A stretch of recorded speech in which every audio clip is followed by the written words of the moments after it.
Assalamualaikum warahmatullahi wabarakatuh. Pada kesempatan kali ini, izinkan saya menyampaikan sebuah topik yang sangat penting dalam kehidupan kita sebagai umat Islam, yaitu tentang jenis-jenis wanita yang haram untuk dinikahi. Topik ini tidak hanya relevan bagi mereka yang sedang merencanakan untuk menikah, tetapi juga penting bagi kita semua agar memahami aturan-aturan yang Allah tetapkan untuk kita demi menjaga keharmonisan dalam keluarga dan masyarakat. Namun, sebelum kita mulai, tulislah sholawat di kolom komentar agar kita semua mendapatkan syafaat di hari akhir. Jangan lupa untuk like dan subscribe channel ini.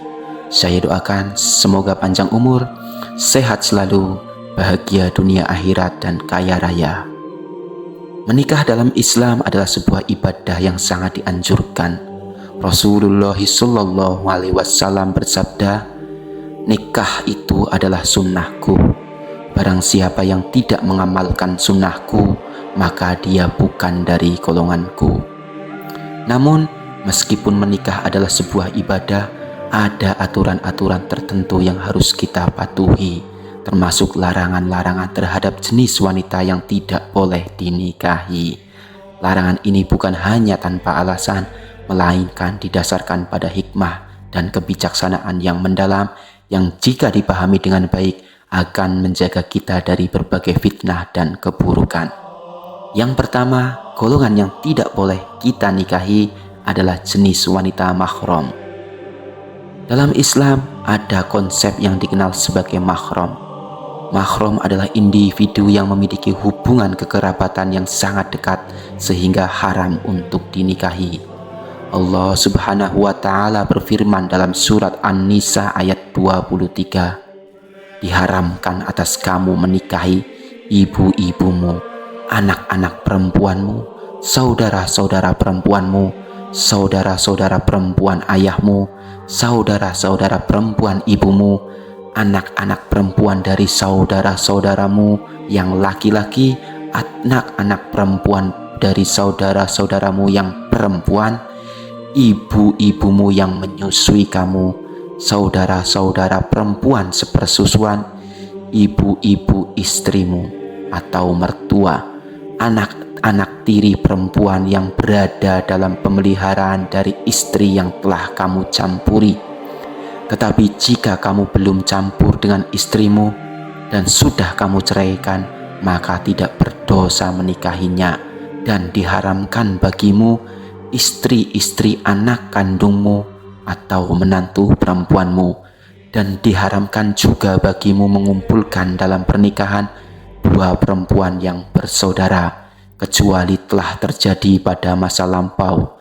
Sesungguhnya Allah Maha Pengampun lagi Maha Penyayang."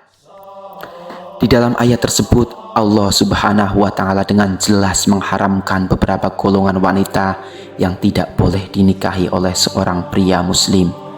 Larangan ini meliputi ibu kandung, anak perempuan, saudara perempuan, bibi baik dari pihak ayah maupun ibu, keponakan perempuan, ibu tiri dan anak tiri yang telah tinggal serumah, serta menantu perempuan.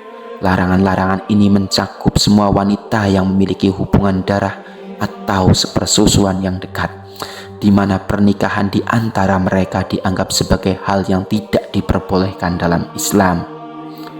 Larangan ini dimaksudkan untuk menjaga keutuhan keluarga, menghindari terjadinya fitnah.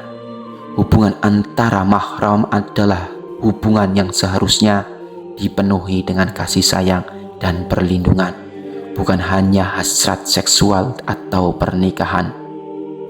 Allah Subhanahu wa Ta'ala dengan kebijaksanaannya menetapkan larangan ini agar keharmonisan dan kedamaian dalam keluarga tetap terjaga. Selanjutnya, golongan yang tidak boleh dinikahi adalah wanita persusuan. Dalam Islam dikenal konsep wanita persusuan yang haram dinikahi. Wanita yang telah memberikan ASI kepada seorang anak dan anak tersebut telah menjadi anak persusuan bagi wanita itu. maka seluruh keturunan dari wanita tersebut menjadi mahram bagi anak yang disusui. Dengan kata lain, anak yang disusui tidak boleh menikah dengan anak-anak kandung dari ibu susunya, karena mereka telah dianggap sebagai saudara sepersusuan. Rasulullah SAW bersabda, diharamkan karena persusuan apa yang diharamkan karena keturunan. Hadis riwayat Bukhari dan Muslim. Hadis ini menegaskan bahwa hubungan persusuan memiliki status yang sama dengan hubungan darah dalam hal keharaman pernikahan. Oleh karena itu, penting bagi kita untuk mencatat dan mengetahui siapa saja yang menjadi mahram karena persusuan, sehingga kita tidak terjebak dalam pelanggaran hukum syariah. Hikmah di balik larangan ini adalah untuk mencegah terjadinya kerancuan dalam hubungan keluarga dan menjaga kesucian hubungan kekeluargaan.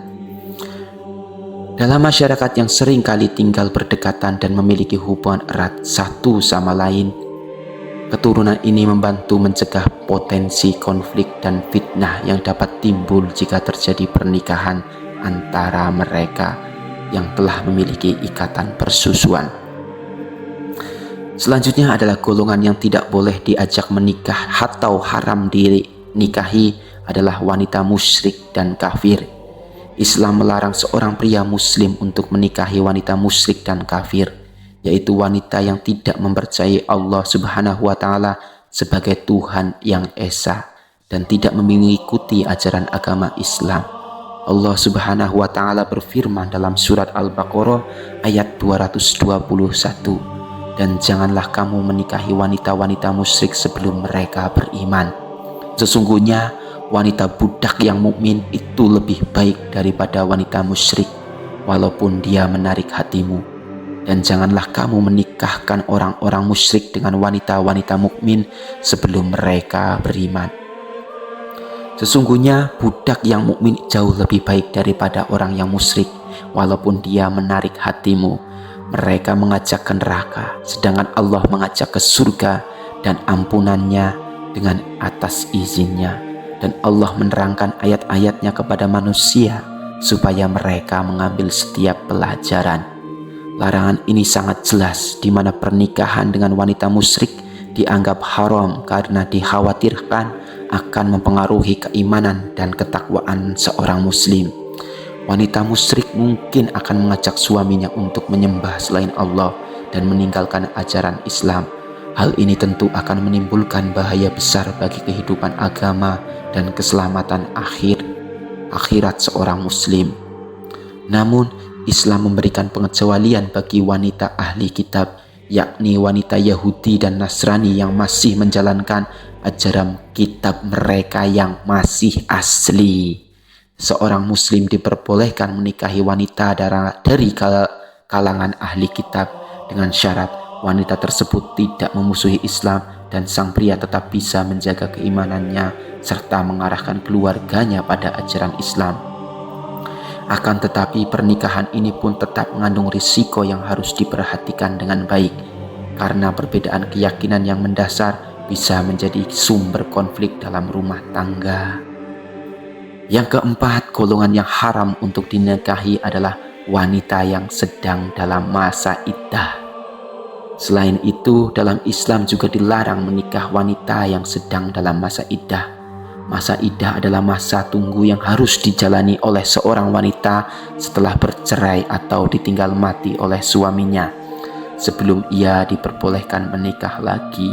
Allah Subhanahu wa Ta'ala berfirman dalam Al-Quran ayat 228 dalam surat Al-Baqarah, yang artinya, wanita-wanita yang diceraikan hendaklah menahan diri, menunggu 3 kali suci, dan tidak halal bagi mereka menyembunyikan apa yang diciptakan Allah dalam rahim mereka, jika mereka beriman kepada Allah dan hari kemudian. Masa iddah bertujuan untuk memastikan bahwa tidak ada kehamilan dari pernikahan sebelumnya dan memberikan waktu bagi wanita tersebut untuk meresapi dan menghormati pernikahan yang telah berakhir. Menikahi wanita yang sedang dalam masa iddah tidak hanya melanggar syariat, tetapi juga menunjukkan kurangnya penghargaan terhadap proses penyelesaian dari pernikahan sebelumnya.